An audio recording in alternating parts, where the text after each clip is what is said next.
A casa já começou a cair. Juízes abandonam Alexandre de Moraes em meio a sucessivas polêmicas no STF.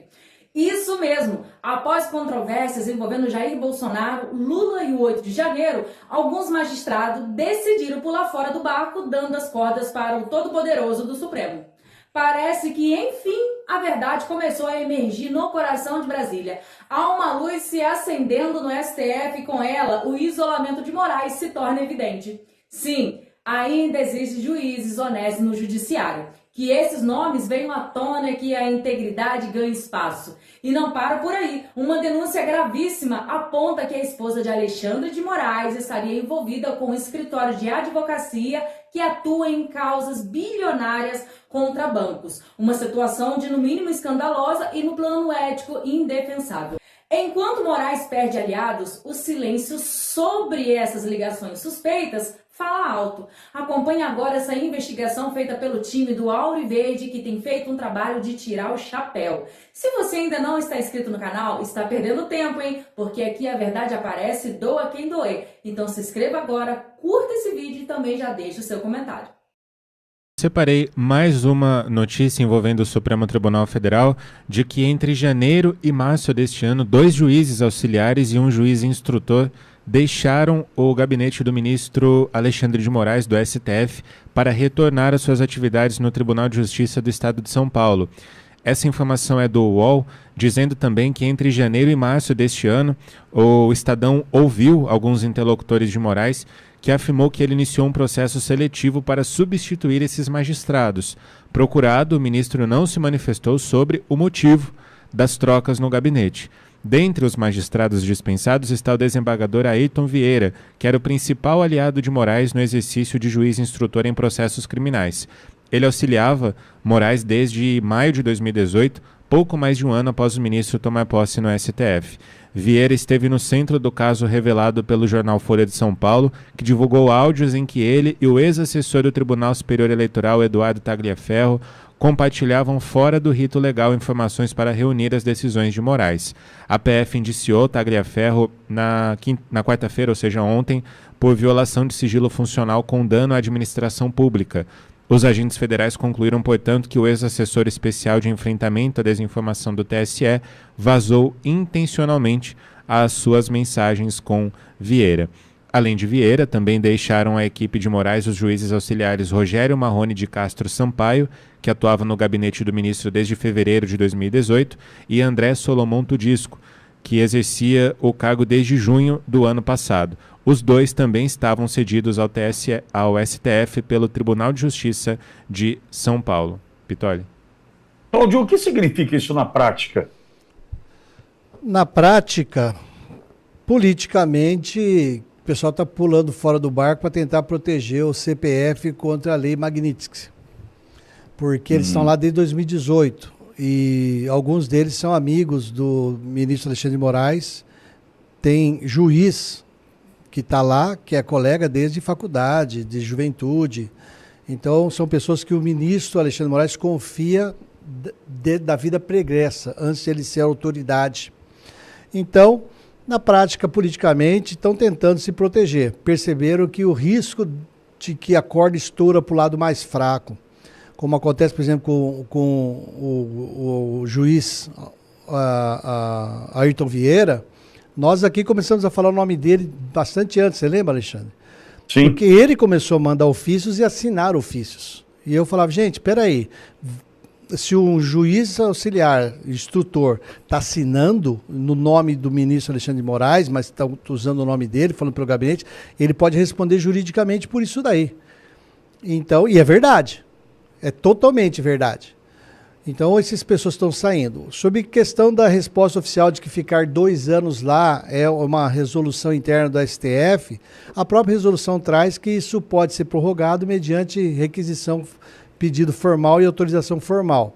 O ministro Alexandre de Moraes, ele tem amplo e constante contato com os presidentes do Tribunal de Justiça de São Paulo. Esses juízes são juízes do TJ de São Paulo, juízes concursados aqui. Então, ele tem contato constante, ele fala, eu vou pedir prorrogação da Ayrton Vieira. Tudo bem? Claro, Alexandre, sem problema. Aí ele faz ofício, o outro concorda. Então, eles estão lá desde 2018. Então, para quem ficaria 2 anos, não. E por que isso? Porque a própria situação do Tagliaferro, que eu não sei nem se ele está mais no Brasil ou está fora do Brasil. Não sei se alguém sabe. Mas quando vazou aquela questão do Tagliaferro, que foi indiciado agora, o Edmundo Tagliaferro foi indiciado agora para a PF, eu repito, a PF, ao indiciar ele por vazamento do conteúdo, a PF está dando um atestado de veracidade, está declarando que é verdade tudo que está ali. Que a conversa do Ayrton Vieira com o Edmundo Tagliaferro, Eduardo Tagliaferro, que a conversa entre o juiz Ayrton Vieira com o Eduardo Tagliaferro, falando que o ministro Alexandre de Moraes pediu, que quando o ministro encana não tem jeito, que usa a criatividade, o ministro não está contente com o laudo, muda o laudo. A Polícia Federal acabou de reconhecer que tudo isso é verdadeiro. Então pode ser que hoje o Supremo Tribunal Federal, que não obedece à lei, está acima da lei orgânica da magistratura, está fora da competência do Conselho Nacional de Justiça. Hoje isso não é apontado sequer como indício de algum delito.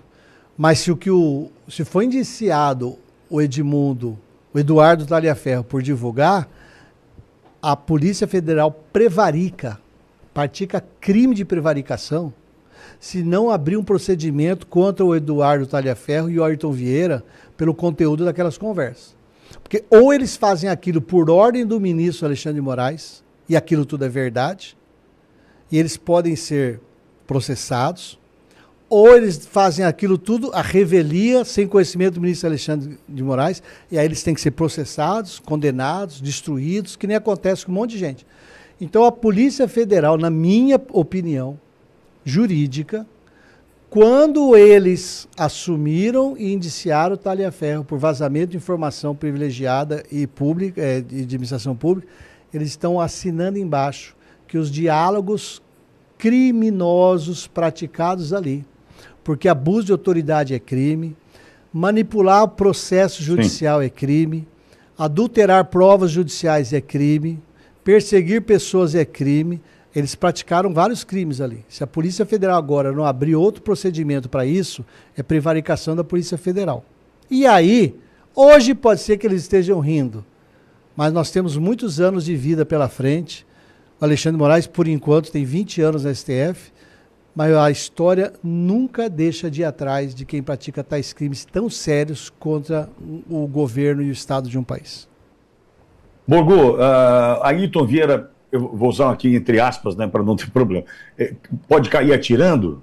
Minha dúvida o nome dele foi para a mesa, do Tagliaferro também, né, existem aí rumores de um vazamento de um áudio, enfim, que não se confirma até aqui, tem dúvida aí sobre esses, né, e um deles deixando o gabinete do ministro. Você acha que, entre todas as aspas, cai atirando, Borgo? Vitória, deixa eu puxar alguns fatos. No ano de 2003, o Eduardo Tagliaferro ele se envolveu num episódio de violência doméstica, onde na delegacia o celular dele acabou ficando apreendido. Posteriormente, algumas conversas do celular dele de WhatsApp, Eduardo Tagliaferro, que era perito, né, no setor de combate à desinformação, né, esse monstrengo que eles criaram, que era um dos braços ali, um dos tentáculos do ministro Alexandre de Moraes. E algumas conversas, né, internas, inclusive quando Eduardo Tagliaferro falava da Revista Oeste, de usar a criatividade, vazaram para o jornal Folha de São Paulo, que deu publicidade, e ali a gente pôde entender um pouquinho desse mecanismo, dessa perseguição que está ocorrendo no Brasil. Isso aí passou, e agora, essa semana, o Sérgio Tavares, nosso amigo Sérgio Tavares, divulgou um vídeo do Oswaldo Eustáquio, também jornalista, um vídeo longo de 24 minutos, onde além dele, o Oswaldo Eustáquio, gravar a ligação, né, dentro do telefone, ele também filma a ligação, e um vídeo, eu até mandei para você essa semana, assustador, tá? Isso aí está correndo nas redes sociais, aonde... Mas essa história a gente precisa tomar cuidado, que não tem nada confirmado, viu, Não, sim, eu não estou confirmando a autenticidade do áudio e do vídeo, mas que o Sérgio Tavares publicou esse vídeo, isso é fato, está no no canal do Sérgio. Mas enfim, sendo verdade ou não sendo, tem essa filmagem. E logo em seguida o Eduardo Tagliaferro ele manda umas mensagens para o Sérgio, não questiona o vídeo que foi publicado, mas ele deixa bem claro que ele estava no Brasil. Aonde é que o Sérgio está cobrando o Tagliaferro? Porque se lá no passado, sendo autênticas essas mensagens que o Sérgio Tavares publicou, se realmente for verdade, for ele que estava naquele vídeo, ele dizendo o medo que ele tinha, o receio que tinha de ser preso, enfim. Logo, Pitoli, aonde é que é o fato isso aí é público e notório? Após a publicação desse vídeo, um dia depois, a Polícia Federal indicia o Eduardo Tagliaferro por esses crimes. E logo em seguida vem a notícia que, veja, não é o Ayrton Vieira e o outro desembargador que estavam no gabinete do Alexandre de Moraes, eles não saíram ontem, como o João acabou de ler, isso aí foi entre janeiro e março. Aonde eu quero chegar? Com o indiciamento do Eduardo Tagliaferro, a tendência é que ele venha fazer uma delação ou que ele abra novos fatos em juízo. E aí chega no Ayrton Vieira, porque por enquanto o desembargador Ayrton Vieira não está sendo imputado, indiciado, não está na mesma mira que Eduardo Tagliaferro. Porém, a depender do que acontecer com o Eduardo, com o perito, pode envolver o desembargador Ayrton Vieira e a situação pode complicar ainda muito mais, tá? O que eu posso dizer é o seguinte, Pitoli, nessa situação eu vou comer pipoca. O Banco Master, que negocia a venda de parte de sua operação para o BRB, o Banco Estatal de Brasília, contratou para representá-lo judicialmente o escritório Bassi de Moraes, onde trabalham a mulher e 2 filhos do ministro do Supremo Alexandre de Moraes. De acordo com fontes ligadas ao banco, Viviane representa o Master em algumas poucas ações. O Master, porém, não revela quais são elas e nem o valor dos honorários. O escritório também não respondeu a pergunta sobre a relação com o Master. Uma pesquisa feita pela equipe da coluna de Malu Gaspar no acervo processual do Supremo não encontrou ações do Master em que Viviane seja advogada. Segundo o balanço do banco divulgado na última terça-feira, o Master tem em sua carteira 8 bilhões e 700 milhões de reais em precatórios, títulos de dívidas de entes públicos que são negociados no mercado. Como os precatórios derivam de decisões judiciais, é frequente que discussões sobre as condições de pagamento e outros direitos decorrentes desses títulos cheguem ao Supremo e a outros tribunais. O Master tem uma ação contra a União em andamento no Supremo, sob a relatoria do ministro Gilmar Mendes, que trata do recolhimento da contribuição social sobre o lucro líquido. Em janeiro deste ano, Gilmar mandou arquivar o caso, mas o banco entrou com recurso, que ainda não foi julgado. O nome de Viviane não consta nos autos desse processo. Procurado pela equipe da coluna, Moraes não esclareceu se já teve despesas, como passagens aéreas e hospedagem, pagas pelo Banco Master. Nem se manifestou se há conflito ético em participar de eventos patrocinados pela mesma instituição que contratou a sua mulher. Essa informação, como eu disse, é de Malu Gaspar, do jornal O Globo. Leandro de Jesus, tem conflito ético nessa história, Leandro? Olha, Pitoli, eu, inclusive, sendo da área jurídica, como sou, conhecendo como funcionam os tribunais, as relações, muita coisa que acontece nos bastidores, as influências, inclusive que não necessariamente o nome da esposa dele precisa estar, enfim, numa determinada ação, tramitando, enfim, para que tenha a influência, né? A gente sabe nos bastidores como é que essas coisas funcionam. Obviamente que o conflito ele é patente. Na realidade, com toda a sinceridade que a gente tem que ter, buscando a transparência que nós precisamos e queremos para o Brasil, é bastante estranho ver ministros da Suprema Corte, ou seja, que tenha toda a influência, não apenas ali onde está a sua competência na Alta Corte do Brasil, mas obviamente que eles exercem influência em todo o judiciário brasileiro, né? E as suas famílias, né, com escritórios de advocacia, coincidentemente, né, vamos chamar de coincidência, com causas multimilionárias ou que envolvem muito dinheiro e recebendo muitas vezes às vezes algum tipo de benefício ou os os carinhos, né, os chamegos que essas empresas costumam dar a esses ministros são muito estranhos, né? Não bastasse aí usar o avião da FAB para assistir o jogo do Corinthians, né, como aconteceu recentemente, nós sabemos que também se utilizam dessa influência, né, no setor privado, enfim, nas relações aí na advocacia. Nós precisamos, na realidade, e aí não apenas envolvendo a Suprema Corte ou os ministros, mas infelizmente há que se dar muita transparência, aí abrangendo todo o nosso judiciário. Quando eu falo todo o nosso judiciário, não estou dizendo aqui que são todos os juízes ou todos os desembargadores, não é isso que eu estou dizendo, mas em todas as instâncias, muitas coisas estranhas acontecem, sob influência, inclusive, de grandes empresas. Posso dizer que eu já fui vítima de situações como essas aqui, enquanto advogado, mas não vou entrar em detalhes aqui.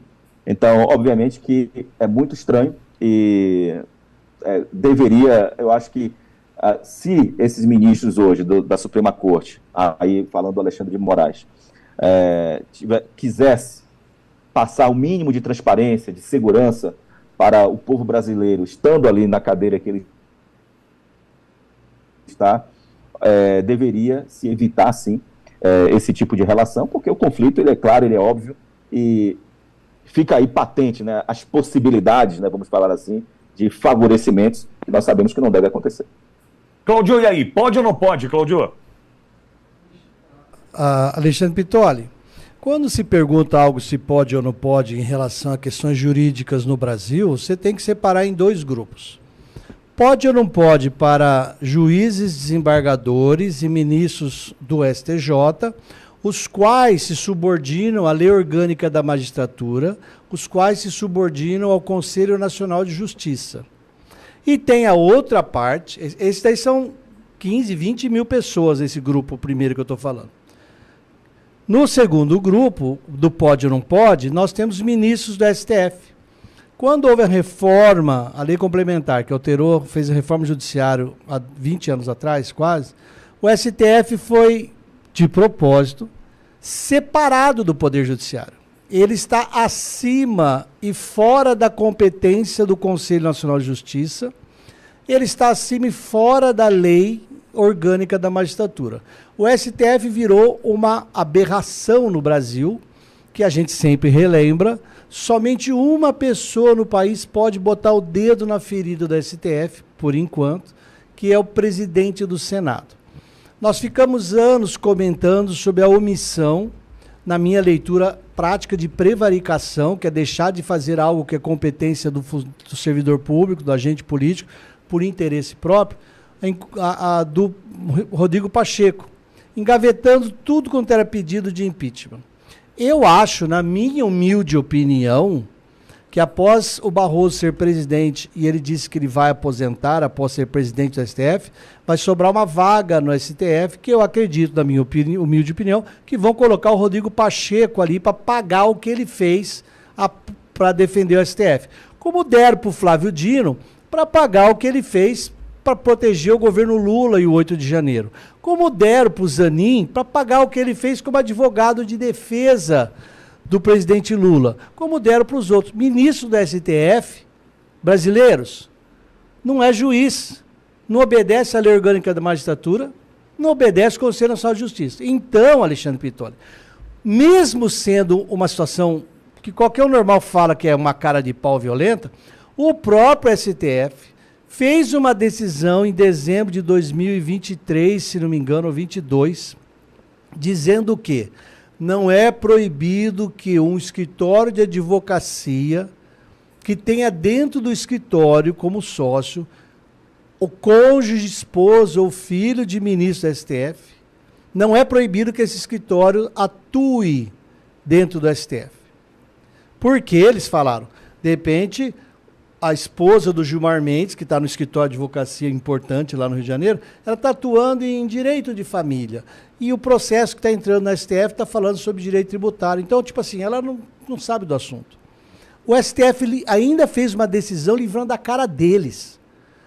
todo mundo, o Pavinato sempre lembra, o Pavinato sempre fala no programa dele. Nós sabemos quantos milhões custa para contratar o escritório da esposa do ministro Alexandre de Moraes e do filho dele. O filho dele é aquele lá do aeroporto de Roma, tá, gente? Então, a gente sabe disso. Vou dar mais 2 casos aqui, Alexandre, rapidinho, para confirmando o que o Leandro acabou de falar. O Luiz Nassif, famoso jornalista, que é um jornalista que é muito de esquerda também, dia 2 de abril de 2025, ele publicou no Jornal de Todos os Brasis, GGN, o seguinte reportagem: controladores das americanas, lojas americanas, se livram do golpe da década. Sabe aquela quebrada que os donos da Ambev deram na Americana, que não estourou nada deles? Então, ele fala ali sobre como estão livrando a cara desses caras. Aí ele fala que o juiz Paulo Stefan, da 4ª Vara Empresarial do Rio de Janeiro, antes mesmo de estourar, impediu o pagamento de antecipação de pagamento de credores, obrigando o BTG, que estava cobrando o calote que tomou da Americanas, obrigando o BTG a devolver 1 bilhão e 200 milhões de reais para o caixa das Americanas, que estava dando um calote em todo mundo, inclusive no BTG. Aí está na reportagem dele que esse juiz foi alvo da Corregedoria do Tribunal de Justiça do Rio de Janeiro, quando descobriram que a esposa, o filho dele, era sócio da esposa de uma das pessoas que esse juiz indica para administração de processos judiciais. Aí eles falam ainda, o Luiz Nassif fala na reportagem, que o juiz não apenas aceitou o pedido, como indicou o escritório de advocacia Sveiter, de Sérgio Sveiter, um advogado renomado do Rio de Janeiro. E o Luiz Nassif põe: esse advogado é irmão do desembargador e ex-presidente do Tribunal de Justiça do Rio de Janeiro, Luiz Sveiter, e de uma família com larga influência nos tribunais fluminenses, especificamente, aspas, por Luiz Nassif, para a indústria de recuperação judicial no Rio de Janeiro. E outra reportagem famosa é daqueles ministros, daqueles juízes do Mato Grosso do Sul, que foram agora na Operação Última Rácio afastados por venda de decisões. E daquele advogado assassinado em julho de 2024, que quando, lá na frente do escritório dele em Cuiabá, quando a polícia pegou o celular, tinha mensagem dele comprando, vendendo e negociando os acordos. Então, o que o doutor Leandro está falando, eu também embaso. Sim. Vamos lá, Claudio. Existe muito essa questão dos tribunais superiores não ter nenhuma fiscalização sobre eventuais corrupção. Então, nós, advogados, sofremos com isso, e todos os juízes honestos também sofrem com isso, porque os maus geram a má fama dos bons. E a gente sabe, ministro do STF, imagina contratar a mulher do Alexandre de Moraes para cuidar de uma questão dessa do Banco Master. Quantos milhões e bilhões estão envolvidos, Alexandre? O Brasil não é sério, Alexandre. O Brasil não é honrado. Diante disso tudo, fica claro, o jogo começou a virar. Quando até dentro do próprio STF começa a surgir rachaduras. É sinal de que algo está fora do controle. A verdade pode até demorar, mas ela sempre encontra um caminho. Seguimos atentos, firmes e com coragem para mostrar aquilo que muitos tentam esconder. O Brasil merece transparência, responsabilidade e, acima de tudo, justiça de verdade. Não justiça de toga e interesses ocultos. Mas se você acredita na importância de expor essas verdades, curta, compartilhe e se inscreva no canal. A sua voz é parte dessa luta. Até o próximo vídeo. Conta tudo.